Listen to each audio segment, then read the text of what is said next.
जम्मू कश्मीर के पहलगाम में हुए आतंकी हमले पर प्रतापगढ़ के कुंडा से विधायक रघुराज प्रताप सिंह उर्फ राजा भैया ने चिंता जताई है। उन्होंने कहा कि कश्मीर में पहले से ही हिंदुओं की हत्याएं हुई हैं। बचे हुए लोग आज भी अपने ही देश में शरणार्थी की तरह रह रहे हैं। कश्मीर में ज़्यादातर लोग प्रत्यक्ष और अप्रत्यक्ष रूप से आतंकवाद का समर्थन करते हैं।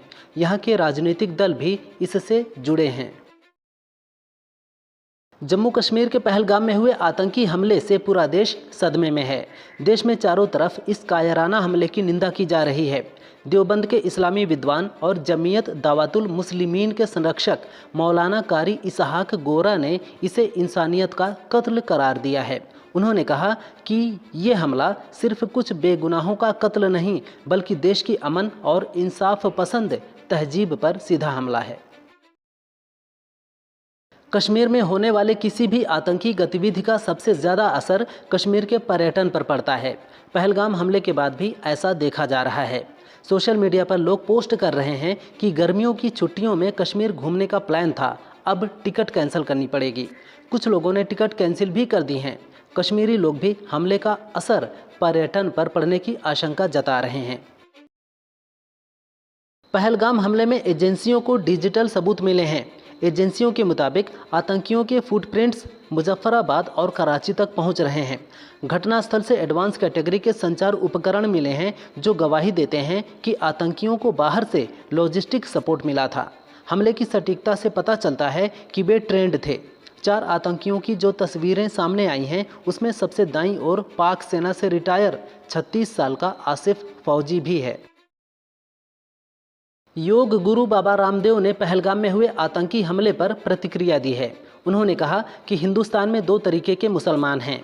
एक वो जो संविधान और कुरान को बराबर मानता है, एक हिस्सा वो हैं जो नफरत फैला रहे हैं। एक वो हैं जो सबको एक मानते हैं और दूसरे वो जो कट्टर इस्लामिक लोग हैं। उनकी नसों में जहर घोल दिया गया है। इस्लाम अलग है और कट्टर इस्लाम अलग है। इस पर प्रहार करने के लिए सबको एक होना होगा। पहलगाम हमले पर रक्षा मंत्री राजनाथ सिंह ने बड़ा बयान दिया है। उन्होंने कहा, कुछ ही समय में हमला करने वालों को करारा जवाब देंगे। पर्दे के पीछे से साजिश रचने वालों को भी सजा देंगे। किसी भी दोषी को बख्शा नहीं जाएगा। आतंकियों ने धर्म को निशाना बनाकर हमला किया है। भारत को किसी भी सूरत में डराया नहीं जा सकता। आतंक के खिलाफ हमारी ज़ीरो टॉलरेंस की पॉलिसी है। रिटायर्ड मेजर जनरल बख्शी ने रिपब्लिक टीवी की डिबेट में कश्मीर हमले को लेकर केंद्र सरकार पर नाराज़गी जाहिर की है। उन्होंने कहा, कोविड के बाद 3 साल से सेना में कोई भर्ती नहीं हुई है। करीब 1,80,000 जवानों की कमी है। क्या आप पैसे बचाने के लिए लोगों को मरने देंगे? हमें पहाड़ों, जंगलों और सीमाओं पर आतंकवादियों, चीन और पाकिस्तान से लड़ने के लिए जवानों की ज़रूरत है। अंबेडकर नगर में 4 बच्चों की एक मां को 26 साल के युवक से प्यार हो गया। पति और बच्चों को छोड़ 55 साल की महिला ने प्रेमी से शादी रचा ली है। जानकारी के मुताबिक महिला की एक बेटी की शादी भी हो चुकी है। महिला से अपने पति के साथ आए दिन वाद विवाद होता था। मंगलवार को महिला ने अपने युवा प्रेमी आज़ाद के साथ रहने का मन बना लिया और सिद्धपीठ बाबा गोविंद साहब तपोस्थली पर शादी के बंधन में बंध गई। कश्मीर में हुए हमले पर जगत गुरु रामभद्राचार्य महाराज ने कहा कि हमले का जवाब सर्जिकल स्ट्राइक से दिया जाना चाहिए। आतंकियों के घर में घुसकर उन्हें समाप्त करना चाहिए। जब तक पाकिस्तान की तरफ से 27 की जगह 2700 लाशें नहीं बिछाई जाएंगी, तब तक संतोष नहीं होगा। हमले पर कांग्रेस नेता प्रमोद तिवारी ने कहा, भारत सरकार कहां सो रही है। वहीं राजा भैया ने कहा, कश्मीर में पहले भी हिंदू काटे गए हैं।